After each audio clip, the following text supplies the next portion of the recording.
என்னை இந்த நிலைமையிலே கொண்டு வந்து நிறுத்தி வைத்தாயே இறைவா. பொய்யது உரைக்க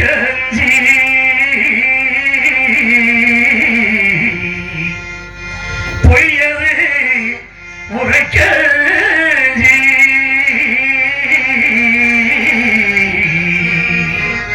பாவினான் உயிரில் அடிமையா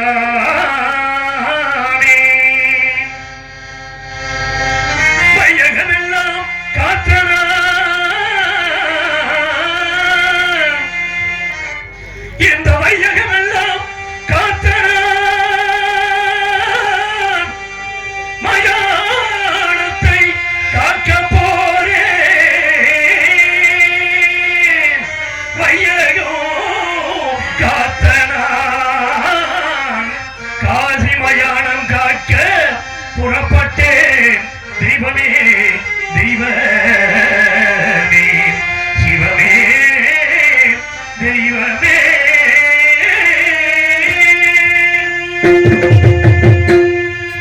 பஜகமகாமுனிவன் கொடுமையினான் சிவனே.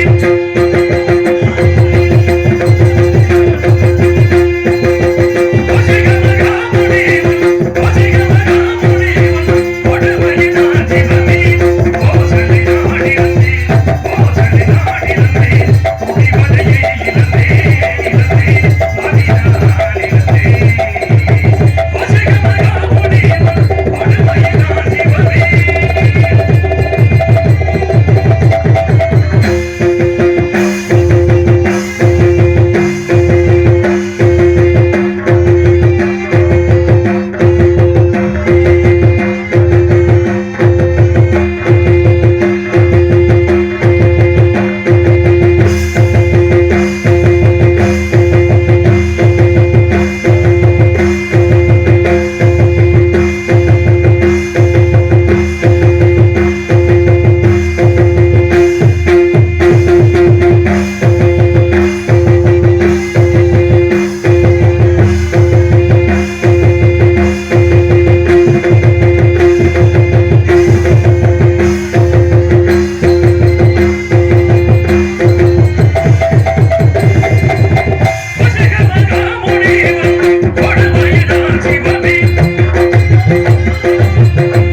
நாடு நகரங்களை இழந்தேன். பெண்குலத்தின் திருவிளக்கம் பத்தினியை பிரிந்தேன். பாசத்தால் ஈர்ந்தெடுத்த மகனை விட்டு நச்சுக்கியை வைத்திருந்த நண்பனை பிரிந்து நீதி தவறாத செங்கோலை இழந்து இலை தருமாறி நிற்கும் என் நிலைமை கண்டு உனது மனம் இறங்கவில்லையே இறைவா, கல்லாகிவிட்டாயா? உன் மனம்தான் கல்லாகிவிட்டதா? கடைக்கண் திறந்துகின்ற ஏழையின் திருமுகத்தை ஒரே ஒரு முறை பார்க்க மாட்டாயா இறைவா? ஒரே ஒரு முறை பார்க்க மாட்டாயா? பகவானே பகவானே பகவானே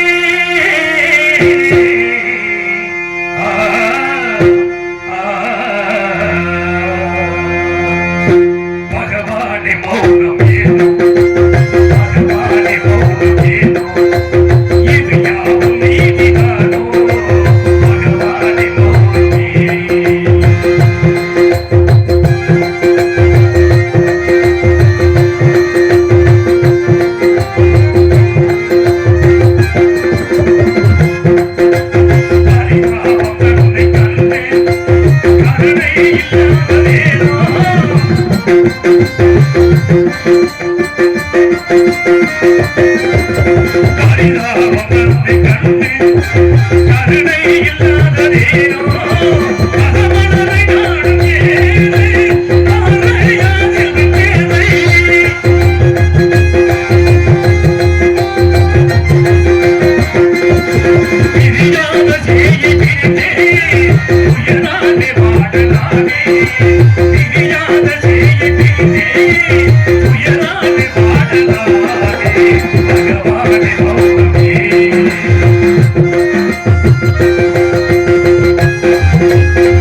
அவ்வப்போது ஆலோசனை அமைச்சர்கள் இருக்க ரத்தின சிம்மாசனத்தில் அமர்ந்து 56 தேசத்தையும் தேச விசாரணை செய்து கொண்டிருந்தேன் ஒரு நாள்.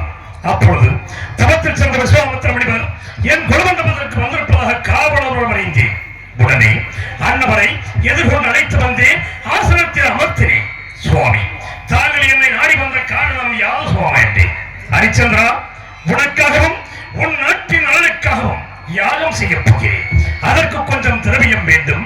அதை உன்னிடத்தில் பெற்று போய் வந்தேன் என்று தெரிவித்தார். நாட்டு மக்களுடைய நலனை கருதினால் எவ்வளவு வேண்டுமோ கேளுங்கள், தருகிறேன் என்று கேட்டார் மணிவர். மற்ற பாறைகள் வந்து மதுகரியை நிறுத்தி அவன் மீது ஆண்களான படம் வரச் செய்து அவன் கையிலே வெள்ளி கவன் பிடித்து அதில் மாணிக்க கல் வைத்து சுழற்றி எறிந்தார்.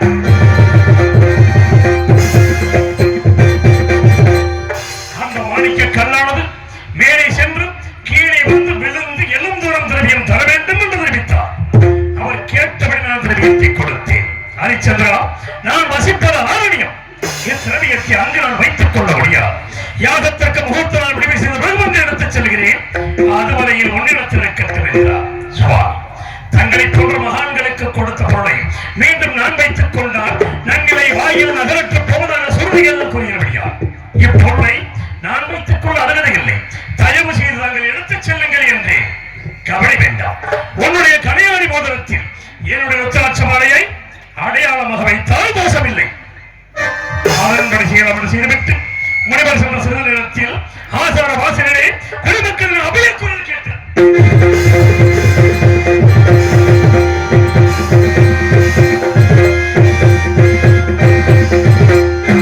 சென்று பார்த்தேன். குடிசனங்களே, உங்களுக்கெல்லாம் என்ன நேர்ந்தது? நான் என்ன குறை வைத்திருக்கிறேன்? எதற்காக அழுது புலம்புகிறேன் என்றேன். மன்னா, நாங்கள் இட்ட பயிர்களை எல்லாம் கொடிய மிதயங்கள் வந்து அழித்து விட்டது. மன்னா மன்னா மன்னா என்றார். எனது மனம் வேதனை அடைந்தது.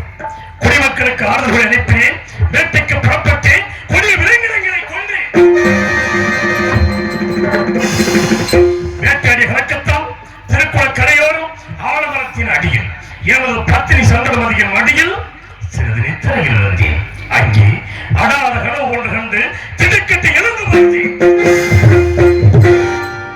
2 நடனமாதர்கள் என்னும் என்றார்கள். மாதர்கள், நீங்கள் யார்? உங்கள் ஊர் பேர் என்ன? என்னை நாடி வந்த காரணம் என்னோடு கேட்டேன். நாங்கள் வசிப்பது இமயகிரிச்சாரல். என் பெயர் சரசவல்லி, இவன் பெயர் காமவல்லி. எங்களுக்கு பரதமும் சங்கீதமும் தெரியும். அதை தங்கள் சமூகத்தில் ஆடியும் பாடியும் தக்க சன்மானம் பெற்று போய் வந்தோம் என்று தெரிவித்தார்கள். ஆடுங்கள், பாடுங்கள் என்றேன். ஆடினார்கள், பாடினார்கள். கண்ணுற்றே, சந்தோஷமுற்றே. வேண்டிய சன்மானத்தை கொடுத்தேன். பெற்றுக்கொள்ள மறுத்து என் திருமணிக்கு நடந்தக்கூடிய பூச்சக்கர கொடையையும் எனது வெற்றி மாலையையும் பரிசாக கேட்டார்கள். கொடுக்கக்கூடிய பொருளாக இருந்தால் தயங்காமல் கொடுத்து விடுவேன். இது விடுத்து பொன்பொருள் எவ்வளவு வேண்டுமோ கேளுங்கள், தருகிறேன் என்று. பொன்பொருள் எங்களுக்கு தேவையில்லை. அப்படி என்றால் எங்கள் இருவரையும் நீங்கள் திருமணம் செய்து கொள்ள வேண்டும் என்றார்கள். என்ன வார்த்தை கூறுகிறீர்கள்? நான் சந்தானம் என்று பிரதான வச்சிக்காரன். தயவு செய்து இந்த இடத்தை விட்டு போய்விடுங்கள் என்று எவ்வளவோ அறிவுரைகளை எடுத்து கூறினேன். கேட்கவில்லை. காவலர்களை அழைத்தேன். அடித்து துரத்தினேன்.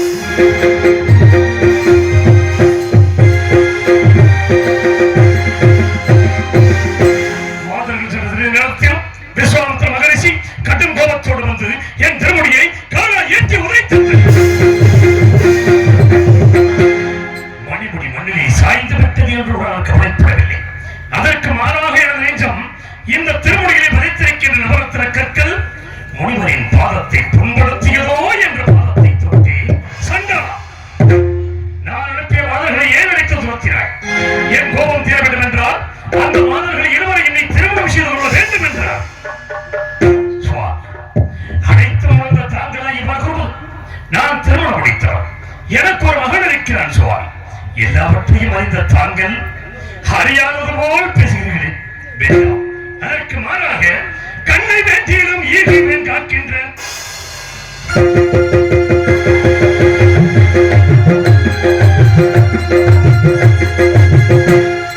கண்ணை வேற்றியிலும் ஈகையும் காக்கின்ற கண்ணை வேற்றியிலும் ஆறுடன் ஈகையும் கண்ணை வேற்றியிலும் ஈகையும் காக்கின்ற கண்ணை வேற்றியிலும் ஆறுடன் ஈகையும் கண்ணை வேற்றிய சின்னப்பதை கூட கண்ணை வேற்றிய சின்னப்பதை கூட வெள்ளை வேற்றியில் வீடு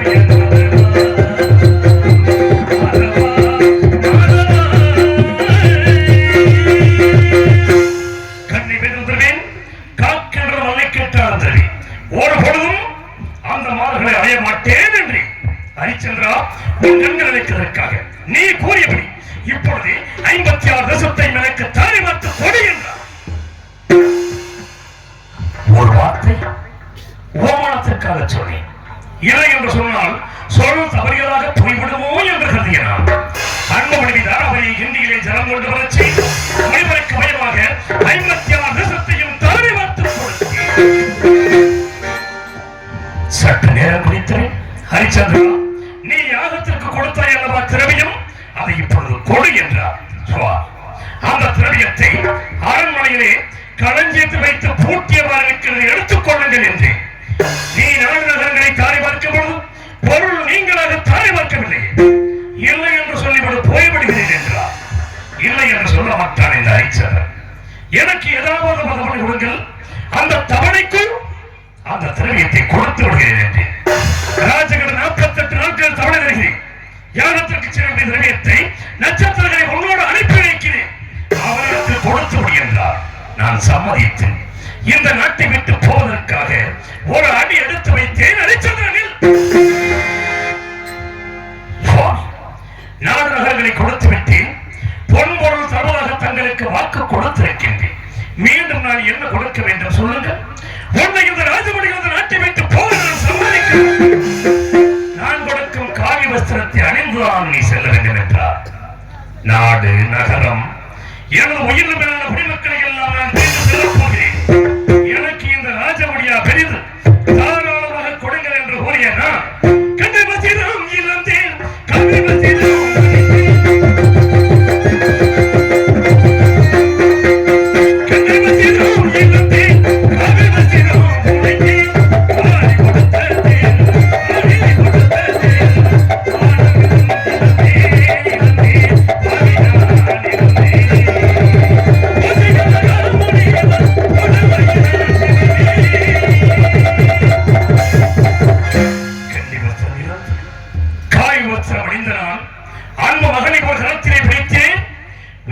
உயிராகி வடவாடி ஒட்டி வாழ்ந்த மனைவியை மற்றொரு கரத்தை பிடித்துக் கொண்டு காசிமா நகரத்தை நோக்கி நடந்து சென்றேன். எப்படி நடந்து சென்றேன் தெரியும்? நடந்து வா மயிலே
முனிவருக்கு பொருளை தர வேண்டிய கடைசி நாள்.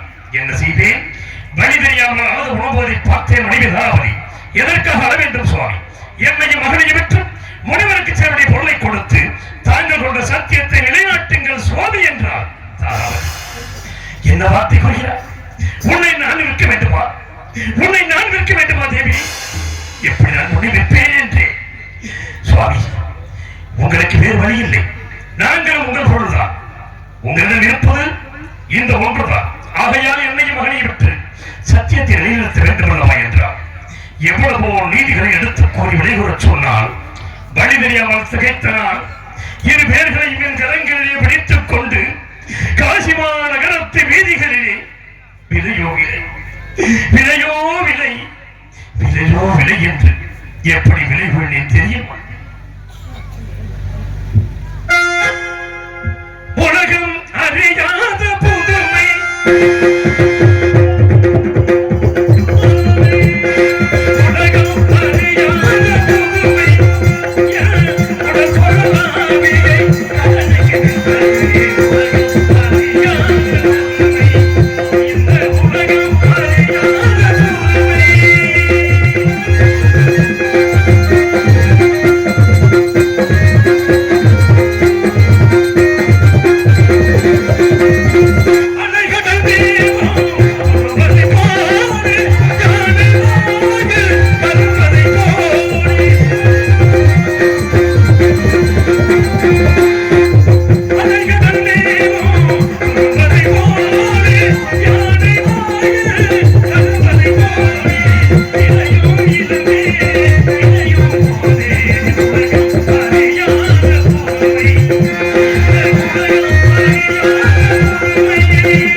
எப்படி இருக்கிறார்களோ தெரியவில்லை. அந்த பொருளை பெற்றலாம் முனிவரிடத்தில் கொடுத்துவிட்டு பட்டகரம் தீர்ந்து விட்டது என்று நினைத்தேன். ஆனால் நட்சத்திரங்கள் ஓடோடி வந்தார். ஹரிச்சந்திரா, உன்னோடு 40 நாள் கஷ்டப்பட்டு வந்திருக்கிறேனே, எனக்கு என்ன போகிறாய்? 16,000 பொன் கொடுத்தவரைய இல்லை என்றால் அந்த பொருளை முனிவருக்கு கொடுக்க மாட்டேன். மனிதன் நினைப்பதுண்டு வாழ்வு நினைக்கும் என்று, இறைவன் நினைப்பதுண்டு பாவம் மனிதன் என்று.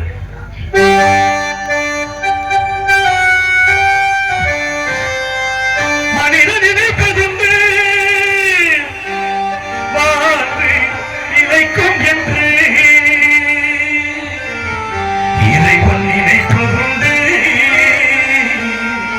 பாவம் மனிதன் என்று. மனிதன் நினைப்பதுண்டு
மூர்ச்சியாகி கீழே சாய்ந்து விட்டார். இந்த பாவியாகிய என்னை நானே விலை கூறி சென்ற பொழுது மெதற்காகவே நான்